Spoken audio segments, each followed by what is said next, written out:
Dili mo bembang, kung dili mapaakan og tambubuan ang tabadidoy sa akong bana. Dagtuog yun siguro ning mga lalaki, DJ Sam, nga kitang mga babae ganahan tagdag kog bunal. Siguro ang uban, pero pila ka babae dili intawon. Ug isa na ko diha intawon, DJ Sam.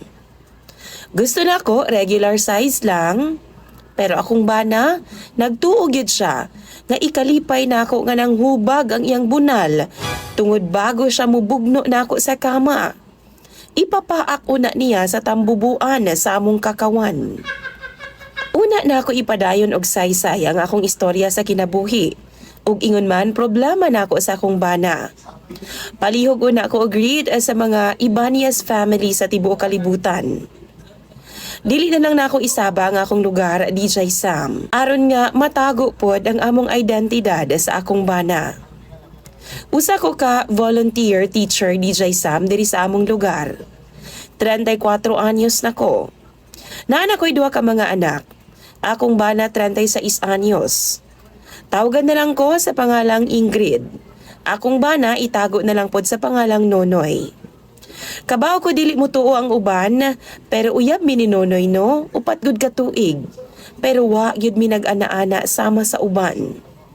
Kana tungod kay ginaampingan jud nako ang akong pagkababae, DJ Sam. Gusto lang jud nako nga ihatag ang akong first time sa taong muuban ako sa altar sa kaminyoon. Diyang nagpakasal naming duha ni Nonoy. Excited kay ko, DJ Sam, nga buhaton na namo ang gimbuhaton sa mga minyo na. Pero wa siya igana. Kailain daw ang iyang lawas ni adtong tungura.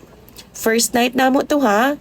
Mag-rest lang sa daw siya, DJ Sam, og nisaad nga pukawon lang daw ko niya kung ma-okay na siya. Pero nagbuntag na lang, DJ Sam. Wa, may namukaw na ako. Hinuon pagmata na ako na wa na si Nonoy sa akong tapad. Bandang 6:30 sa morning, DJ Sam. Niabot na si Nonoy. Nagpungko siya sa daplin. Unya kay mauwaw palagi ko kaniadto. Gipasagda na lang nako siya ug nipadayon na lang kog sulod sa CR, DJ Sam, aron maligo. Pagawas nako misunod pud siya ligo. Pero na ako'y napansin nga mura bitaw gisakitan siya, DJ Sam. Unya sige siya hapuhap sa iyang ari. Nagtuo lang pud ko nga base nagahian na di ay to siya. Gaantos na lang. Gipangutanan nako siya, DJ Sam. Okay ra ka? Tubag pud siya nga okay raman daw siya. Nipadayon na lang pod kog sulod ug nag-ilis ko sa kwarto. Taod-taod ni sunod pod siya, DJ Sam, ug perte gyud yang igat-igat sa akoa. Pero modalikyat gyud siya hapuhap sa iyang tabadidoy. Nakulbaan na hinuon ko, DJ Sam. Kay mao na gyud ni ang akong giingon. Mao na gyud ang time nga magtinilaway ming duha sa usag-usa. Tungod man giromansa ko pag-ayo ni Nonoy, DJ Sam. Diyang naghubo na siya sa akong atubangan, natingala ko. Kay murag dako man kaayo ang iya, ha? Tapos ni bukad bitaw? What? Kanang mura siyag ulo sa kubra ba? Tapos dili pantay ang iyang gidakon. Basta di na ko ma-explain. Pero murag lahi ra jud kaysa ordinary. Pero dako gid siya nga pula-pula, DJ Sam. Pution man po hinuon si Nonoy. Ug sa dihang gi-action na nako gunit, DJ Sam. Nilikay siya. Kabaw ka, makita jud nako nga medyo gapingit siya. Pero abi lang pud nako giganahan na siya pag-ayo. Gipasagda na lang pud nako. Ug pagkaugma, DJ Sam, gikalintura si Nonoy. Pila na pud kasi mana na sundan ang among ana-ana. Sunod nga gibuhat namo tong butanga, same gihapon ang senaryo. Kalinturahon gid siya after few hours, DJ Sam, sa among bugno. Una-una gud nako no, basin allergic siya og ana-ana.